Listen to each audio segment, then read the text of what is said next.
Teman-teman dari jurnalis itu sendiri lalu kemudian turun ke lapangan khususnya di daerah-daerah yang memang sudah zona merah. Mereka turun, bahkan ya kita ketahui ada beberapa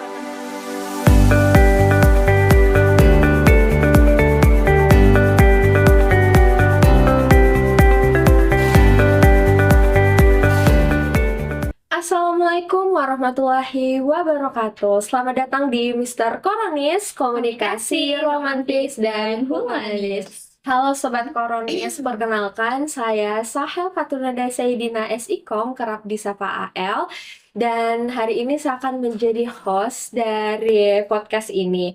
Nah, tentu saya tidak sendiri pada podcast ini karena saya ditemani oleh narasumber kita yang bersama saya di sebelah saya ini. Dan narasumber kita ini namanya siapa, Kak?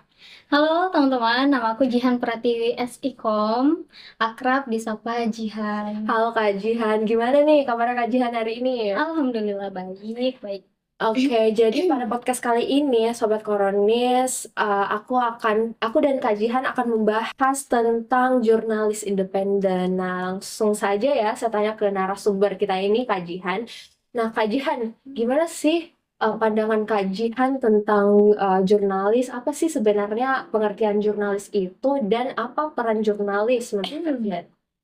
Oke Kak AL, terima kasih. Jadi kalau secara garis besar, jurnalis itu sendiri kan orang yang kemudian mencari sebuah informasi, lalu kemudian diolah, lalu kemudian disampaikan kepada halayak umum. Tapi secara lebih mendalam ya, kita melihat, atau saya pribadi itu melihat jurnalis itu orang yang kemudian memiliki tanggung jawab yang besar seperti itu. Entahkah itu melalui peran dia seperti itu.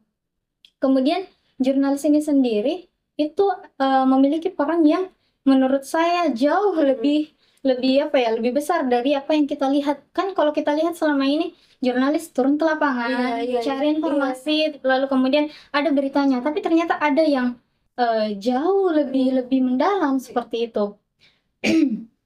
Jadi yang pertama, kalau menurut saya adalah jurnalis itu sendiri adalah orang yang kemudian menjadi pengawas kekuasaan.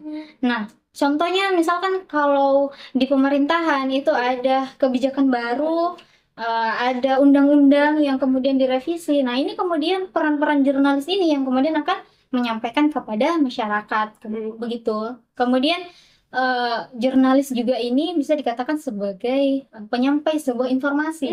Nah, penyampai sebuah informasi yang saya maksud di sini adalah kalau masyarakat secara umum, orang-orang yang kemudian tidak memiliki akses dalam sebuah misalkan instansi dalam dunia pemerintahan, kan tidak semua orang bisa masuk untuk melihat rapat atau menyaksikan bagaimana kebijakan itu dibentuk. Nah, jurnalis ini yang kemudian hadir di tempat itu untuk bagaimana dia menyampaikan melalui narasi dia dengan data-data yang mereka dapat dari dari ruang-ruang seperti itu, ruang-ruang yang sulit untuk diakses oleh orang-orang seperti itu. Lalu kemudian ya ada yang namanya jurnalis ini membentuk opini publik.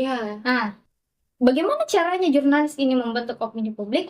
Ini seperti yang kita ketahui ya, bahwasanya kekuatan dari jurnalis itu kan adalah tulisannya ya. Iya, betul. Iya, kekuatan jurnalis itu kan ada di tulisan. Bagaimana tulisan-tulisan ini yang kemudian akan membantu orang-orang, oh iya seperti ini. Contoh, kayak misalkan kejadian di Indonesia di bulan kemarin, bulan Agustus kemarin, yang memang betul-betul ya terjadi banyak hal-hal yang sangat mengkhawatirkan. Ya, teman-teman dari jurnalis itu sendiri lalu kemudian turun ke lapangan khususnya di daerah-daerah yang memang sudah zona merah. Mereka turun, bahkan ya kita ketahui ada beberapa rekan-rekan jurnalis yang kemudian ya merenggang nyawa di situ. Itu adalah salah satu bentuk totalitas mereka dalam mencari sebuah kebenaran yang kemudian informasi itu lalu kemudian diolah oleh mereka untuk disampaikan kepada publik itu sendiri, seperti itu. Sehingga apa yang kemudian disampaikan oleh teman-teman jurnalis itu ya harus memang betul-betul tidak liar seperti itu, karena ketika apa yang kita sampaikan ke halayak umum itu liar atau blunder, ini sebetulnya yang mereka tulis apa begitu ya, ini akan membuat kekacauan. Tapi ketika jurnalis itu turun untuk memang mencari sebuah kebenaran dengan menggunakan kata-kata yang bijak dalam sebuah narasi pemberitaan, saya rasa ya rakyat bisa meredam amarah seperti itu. Makanya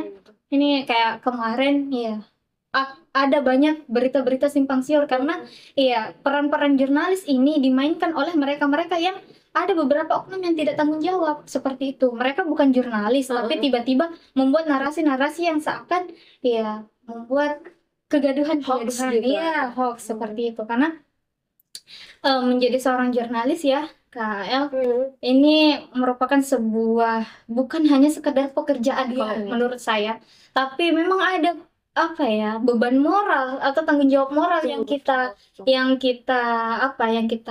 pegang seperti itu. Ini bukan sekedar kayak pekerjaan kamu turun ke lapangan dapat uang, bukan, tapi ini memang betul-betul ada memang dari nurani kita seperti itu yang memang mau kebenaran ini diungkap seperti itu, sehingga memang harus ada ya independensi seorang jurnalis, harus ada integritas kita seperti itu. Independensi yang saya maksud itu sendiri adalah ya janganlah terprovokasi dengan mereka-mereka seperti itu atau orang-orang yang punya kepentingan-kepentingan pribadi. Ya itu saya rasa independensi jurnalis harus kuat di dalam diri seperti itu Kak El. Jadi sebagai jurnalis itu ternyata nggak mudah ya kajiannya. Dan jurnalis itu adalah pekerjaan yang sangat mulia gitu.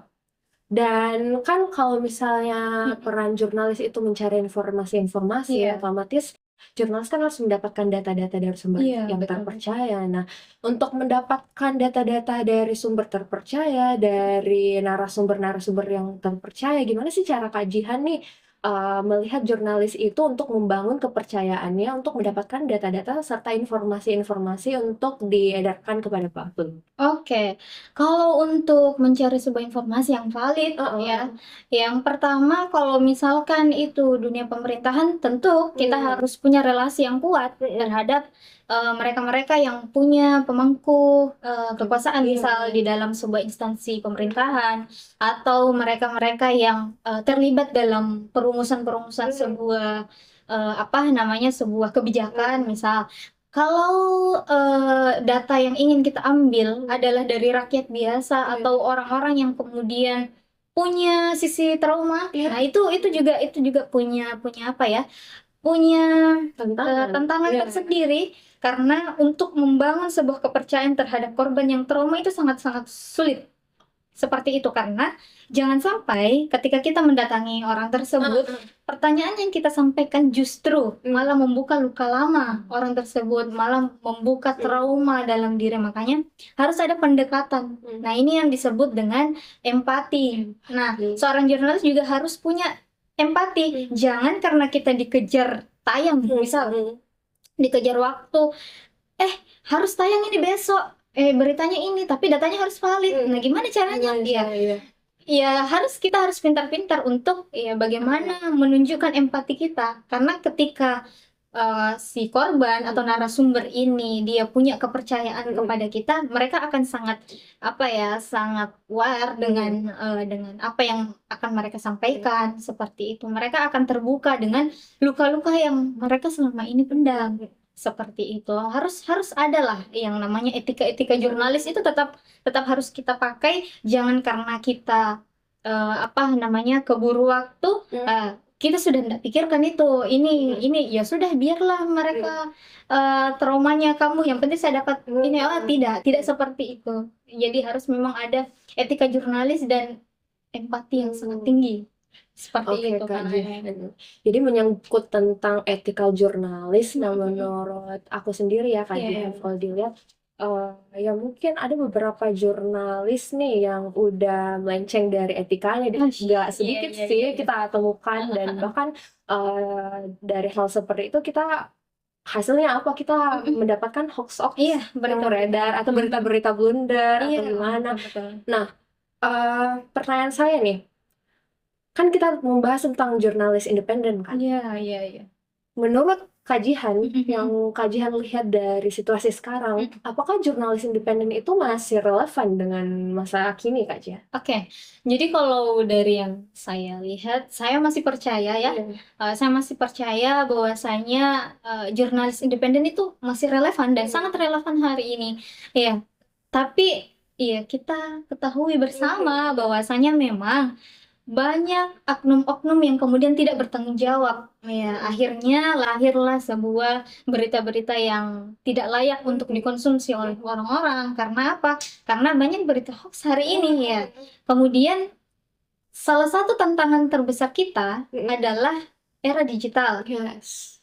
Era digital ini memudahkan teman-teman, orang-orang di luar sana untuk mengakses informasi ya lewat apapun itu. Kemudian orang-orang juga mereka sudah bisa mengakses, tapi mereka juga bisa menyebarkan informasi yang kita tidak pernah tahu apa namanya kebenaran dari sebuah informasi itu. Ya, kemudian kita ketahui bersama juga ada beberapa teman-teman yang kemudian diintimidasi. Nah, intimidasi ini yang kemudian menjadikan mohon maaf beberapa rekan-rekan jurnalis ya ini sedikit melenceng. Karena apa ya? Karena mungkin adanya kebutuhan mereka dalam sebuah informasi pemberitaan yang harus kejar tayang, tapi karena mereka tidak dapat, akhirnya ya apapun itu saya anu saja deh. Ya, supaya apa? Supaya dapat income dari itu. Karena ya seperti yang kita ketahui dunia jurnalis memang tidak ada berita ya tidak ada ini ke kita kan, ke jurnalis seperti itu. Sehingga inilah yang kemudian menjadi tantangan. Kemudian ya adalah beberapa apa ya instansi pemerintahan atau kebijakan-kebijakan yang kemudian apa ya tidak transparan, sehingga ini kita kayak menerka-nerka seperti itu. Nah, ini yang kemudian kebingungan juga jurnalis ini sebetulnya saya mau sampaikan apa kepada masyarakat, padahal isunya sudah keluar misal seperti itu. Lalu kemudian ya memang karena mereka ya saya bisa katakan ekonomi sih. Ya, ekonomi karena ya mereka mereka ke lapangan itu memang ya menggunakan biaya lantas ke lapangan tidak menghasilkan apa-apa. Nah, ini yang kemudian menjadi sebuah, tapi sebetulnya ini tidak bisa kita benarkan seperti itu. Ini tidak bisa dibenarkan bahwasanya karena memang jurnalis kerjanya adalah memang untuk menyampaikan sebuah kebenaran kepada publik. Ya, ini seharusnya bisa dipegang erat-erat lah oleh teman-teman jurnalis seperti itu. Nah, Kak AL, jadi saya pernah melakukan sebuah penelitian dalam jurnalisme investigasi. Jadi ada film judulnya itu Sisei. Sisei ini sebuah film yang kemudian apa ya salah satu bentuk kompleksivitas peran jurnalis itu ada di film ini. Seperti itu, independensinya dapat, integritasnya dapat, keteguhan, kemandirian dari jurnalis ini betul-betul digambarkan. Dan KAL ini film merupakan film yang diadaptasi dari novel yang ternyata ini memang adalah kisah nyata. Dan pemeran-pemeran dari dari film ini juga ya ada beberapa yang memang betul-betul korban. Nah, jadi memang sangat-sangat ini ya seperti itu.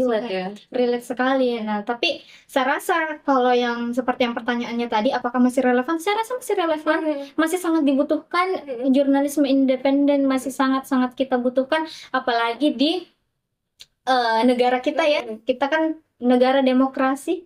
Ya. Jadi segala sesuatu memang dari rakyat untuk rakyat dan akan kembali lagi ke rakyat seperti itu, sehingga apa yang rakyat inginkan diolah oleh pemerintah, lalu kemudian kebijakan-kebijakan itu akan kembali lagi ke rakyat seperti itu. Nah, ya film Sisei ini saya rasa menggambarkan tentang independensi jurnalis itu sendiri. Itu sih, Kak. Nah, terus pertanyaan saya kan kajian berangkat dari film nih. Iya.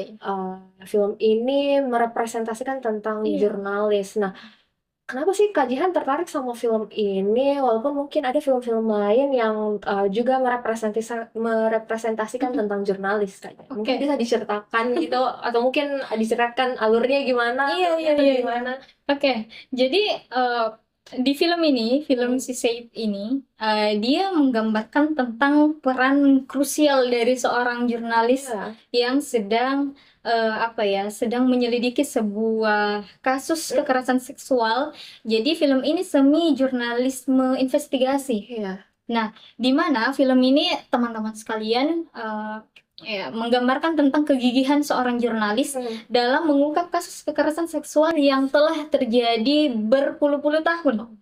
Seperti itu, berpuluh-puluh tahun yang mana korban ini hidup dalam tekanan, hidup dalam trauma yang mendalam, sehingga memang dalam proses penyelidikan film ini, film si Said ini, para korban itu awalnya sulit, sangat sulit untuk ditemui, bahkan sampai kayak diusir.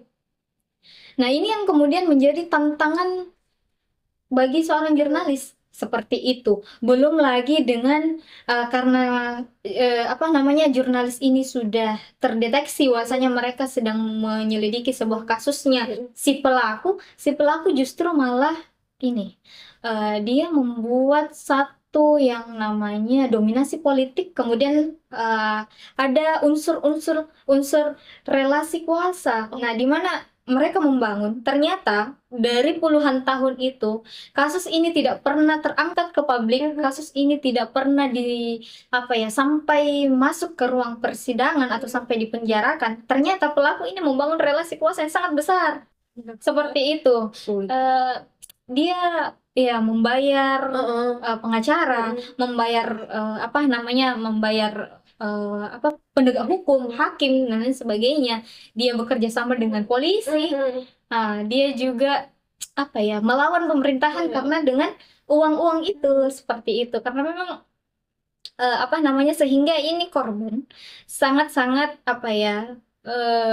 tidak tahu gimana caranya untuk melaporkan si pelaku, sedangkan kita ini ceritanya saya ini apa gitu. Saya ini sudah korban, saya punya trauma, saya tidak punya uang, keluarga saya hanya keluarga sederhana, dan ya kita ketahui bahwasanya korbannya itu sampai puluhan. Sehingga ini terdeteksi di tahun 2017, lalu kemudian mereka melakukan penyelidikan sampai 2019, dan kemudian film ini yang bikin menarik juga menjadi salah satu film yang kemudian memberi satu gerakan sosial secara global. Yang dimaksud ini adalah gerakan sosial secara global. Ada satu hashtag yang kemudian keluar di dunia maya yang namanya hashtag #MeToo atau saya juga. Jadi #MeToo ini hashtag yang digunakan untuk para korban yang telah mengalami pelecehan ataupun kekerasan seksual. Gunanya mereka bercerita adalah yang pertama memberikan dukungan secara kepada korban-korban, kayak saling mendukung satu sama lain. Kemudian dengan mereka menceritakan, akhirnya banyak, bukan hanya si pelaku dalam film ini, tapi juga ada beberapa pelaku-pelaku di luar sana yang kemudian akhirnya tertangkap karena adanya hashtag ini. Kemudian karena pemberitaan ini meluas, pemberitaan ini akhirnya dikonsumsi oleh banyak orang, mau tidak mau penegakan hukum itu benar-benar ada seperti itu. Ini sekali lagi teman-teman, film ini menggambarkan tentang independensi seorang jurnalis dan juga media.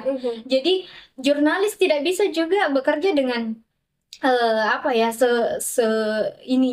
kalau misalkan dia medianya juga ini, karena kita ketahui biasanya banyak bukan banyak sih, ada beberapa oknum-oknum pemilik media yang kemudian tidak netral. Mereka hanya berusaha untuk melindungi melindungi stasiun televisinya atau stasiun pemberitaannya agar supaya tidak diserang, supaya dia tidak rugi, misal seperti itu. Tapi film ini justru memberikan kita ini loh sebetulnya kerja jurnalis yang sebenarnya, ini loh independensi seorang jurnalis, independensi seorang media, seperti itu. Karena kalau mereka sudah bersatu antara jurnalis dan media, hukum pun tidak akan bisa berkutik seperti itu. Itu sih Kak AM. Itu keren banget Kak Jihan ya. apalagi jurnalis ini memang benar-benar memegang prinsip-prinsipnya, memegang apa tujuannya sebagai seorang jurnalis untuk menyuarakan suara-suara rakyat yang dibungkam gitu. Nah, kan tadi kajian membahas tentang kekerasan seksual ya dalam film ini, dalam film Seaside. Nah, terus kan kita sebagai wanita nih kajian nih, nggak sering kali yang makhluk yang bergendernya wanita itu mendapat kekerasan seksual, entah itu dari entah itu dari verbal ataupun non verbal gitu. Nah, kan kalau misalnya sosialisasi untuk cara menghindari kekerasan seksual itu udah banyak ya gitu. Namun jarang-jarang nih aku dapat tentang edukasi untuk meningkatkan kesadaran masyarakat untuk tidak melakukan kekerasan seksual, untuk tidak menjadi pelakunya gitu. Yang sering kali diedukasi ya hanyalah korban ya. Nah kan sebagai salah satu peran media itu untuk mengedukasi juga ya, masyarakat itu mengedukasi. Nah terus menurut kajian apakah ada cara atau gimana sih caranya media itu mengedukasi atau membantu meningkatkan kesadaran masyarakat itu tentang menghentikan kekerasan seksual? Oke, jadi iya, karena memang kerja-kerja jurnalis juga ini saya hubungkan ya, karena memang kerja-kerja jurnalis memang ya sangat erat satu kesatuan dengan media. Ya, saya rasa media punya peran penting dalam sebuah edukasi atau memberikan pemahaman kepada masyarakat.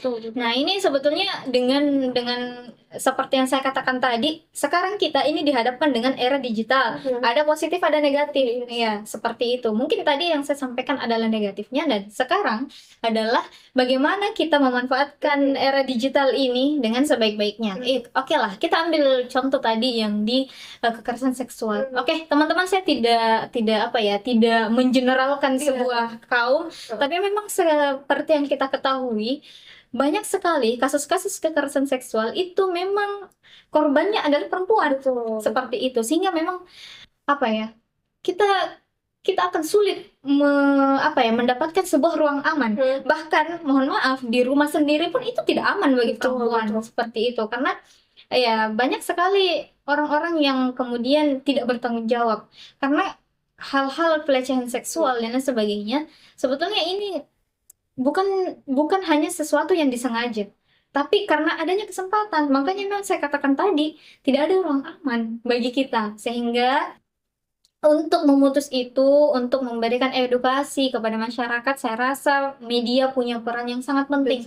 Kita ketahui bersama, tidak, siapa sih sekarang yang tidak punya gadget, siapa sih sekarang yang tidak mengakses media. Saya rasa banyak lah ya. Pun kalau tidak ada, ya mungkin hanya sebagian. Tapi kalau kita berjalan di di sekitaran kita, saya rasa orang-orang sudah punya media. Nah, hal yang kemudian bisa dilakukan oleh kita untuk memanfaatkan sebuah media itu sendiri, yang pertama sebagai seorang jurnalis atau orang-orang yang kemudian mampu untuk bernarasi, itu bisa menyajikan sebuah informasi dan pemberitaan secara faktual, secara fakta kepada masyarakat. Ini loh dampak dari kekerasan seksual, ini loh efek trauma yang dialami oleh korban, seperti itu. Sehingga memang ada efek-efek yang kemudian hadir di masyarakat, seperti itu. Kemudian iya, sekarang itu Kak lagi lagi tren yang namanya pamflet, konten-konten yang 15 menit, 15 detik di reels, di seperti itu. Nah, saya rasa ini yang harus kita manfaatkan, seperti itu. Orang-orang mungkin sekarang jarang suka nonton yang kayak terlalu lama. Ini sebenarnya arahnya kemana gitu. Tapi sekarang orang-orang itu cenderung di TikTok dan lain sebagainya, di Reels, itu di IG biasanya itu nonton yang cuma 15 detik, 30 detik ya, tapi kita sudah tahu ini gitu. Sehingga peran media sosial, ya ayo manfaatkan 30 detik itu untuk mengedukasi masyarakat, anak-anak. Nah, ini sebetulnya kalau bicara edukasi ya, kita nih masih dihadapkan dengan orang tua yang tabu nih sama hal-hal begitu. Iya. Kita bahas tentang seksual, jangan bicara kayak begitu, nggak boleh. jangan jorok Jorok gini. ya. Padahal efek daripada kita memberitahukan anak kita misal atau keponakan itu adalah untuk bagaimana mereka bisa menghindari itu. Kayak orang-orang dewasa yang bersentuhan dengan dia atau ada di sekeliling dia, ini kan harusnya mereka sudah tahu batasan-batasan itu, seperti itu. Sehingga saya rasa konten-konten ini itu harusnya sudah bisa diedukasi kepada masyarakat melalui konten-konten yang sifatnya memang tidak terlalu lama, atau bisa melalui podcast seperti itu tentang kekerasan seksual seperti itu. Lalu kemudian ya peran media juga ini kan memberikan satu mengubah persepsi.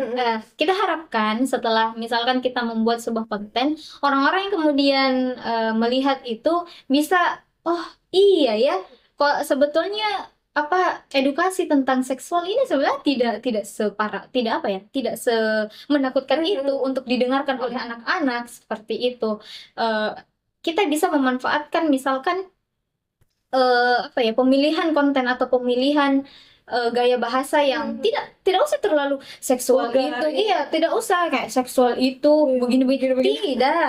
Kita bisa memanfaatkan misalkan animasi. Animasi itu bisa kita sasarkan untuk anak-anak, kemudian remaja. Seperti apa sih konten untuk remaja, dewasa, dan sampai tua seperti itu. Ini kan anak muda sekarang ya, teman-teman, saya rasa mereka kreatif untuk itu. Sehingga ini ayolah kita bikin edukasi itu supaya kasus-kasus ini ya paling tidak bisa menurun seperti itu. Dan kita berharap semoga dengan kehadiran konten-konten ini membuat mereka takut untuk melakukannya seperti itu. Kemudian ya, saya rasa juga media sebagai salah satu platform yang kemudian bisa memberikan wejangan nih kepada masyarakat bahwasanya melaporkan sebuah kasus kekerasan seksual itu kita berarti memutus tali kekerasan seksual yang kemungkinan akan terjadi pada pada korban-korban selanjutnya melalui orang ini, seperti itu. Karena kalau misalkan kita membiarkan, biar nih deh begitu, biarlah Kak dicolek-colek, biarlah Kak dipegang sedikit, di catcalling dan lain sebagainya. Padahal teman-teman, kalau seperti itu berarti kamu membiarkan korban-korban selanjutnya itu kan akan hadir seperti itu, karena dia bilang, oh ini enggak masalah, ini enggak masalah saya coel-coel sampai pegang. Nah akhirnya besok-besok kayaknya kalau dijual kan enggak marah, kayaknya lebih ekstrim dikit deh, ya kan, pegang-pegang dan lain sebagainya, dan lain sebagainya. Nah ini sebetulnya yang ingin kita hindari melalui konten-konten ini, melalui pelaporan-pelaporan ini. Saya rasa anak muda sudah harus bisa berinovasi, menghadirkan sebuah misalkan pengaduan online, begitu kan, tidak diketahui ini identitas korban tidak akan bisa diakses kecuali yang admin, misalkan seperti itu, lalu kemudian akan ditindaklanjuti. Saya rasa ini kita harus memang membuka mindset kita bersama-sama sebagai generasi muda, generasi yang katanya akan menjadi generasi emas di tahun 45 yang akan datang. Saya rasa media sosial menjadi salah satu pemangku opini publik seperti itu. Mungkin itu Kak ya. Oke, Kak Jihan. Jadi poinnya gunakanlah media sebaik-baiknya ya, dan manfaatkan media sebaik-baiknya, entah itu untuk diri kita sendiri dan untuk banyak orang. Oke, jadi itu tadi ya Kak. Nah, Kak Jihan nih, karena kita udah ada di penghujung acara, jadi aku mau sebelum kita tutup podcast ini, aku mau minta closing statement dari narasumber kece kita ini, atau mungkin ada pesan-pesan buat teman-teman yang nonton podcast Mister Koronis terkait jurnalis independen ini. Oke, Kak El, terima kasih. Sebenarnya kalau kita mau diskusikan nih ya tentang jurnalisme independen, masih sangat banyak yang ingin saya sampaikan. Cuman karena memang kita dibatasi waktu, nanti kita akan diskusi di lain waktu, Kak El. Jadi ya saya berharap melalui podcast ini kita Ya, diberikan lagi wawasan, pengetahuan baru terkait dengan jurnalisme independen. Ya, kita berharap bahwasanya teman-teman, jurnalis yang nantinya akan turun, ya kita berharap tidak dipersulit lagi lah untuk bagaimana, mereka mendapatkan sebuah informasi yang memang itu layak disampaikan kepada, khalayak umum, seperti itu. Dan mari kita dukung bersama kebebasan pers yang ada di negara kita, seperti itu. Mungkin itu saja, Kak El, terima kasih. Oke, Kak Jihan, makasih Kak Jihan untuk menghadiri podcast Mister Koronis ini, dan mungkin itu saja pembahasan kita hari ini terkait tentang jurnalis independen dengan narasumber kece kita, Kak Jihan. Oke, teman-teman, jangan lupa like, comment, and subscribe Mister Koronis, komunikasi romantis dan humanis. Saya Sahel Katun dari Saidina. Wabillahi taufiq wal hidayah. Wassalamualaikum warahmatullahi wabarakatuh. Mister Koronis. Jangan lupa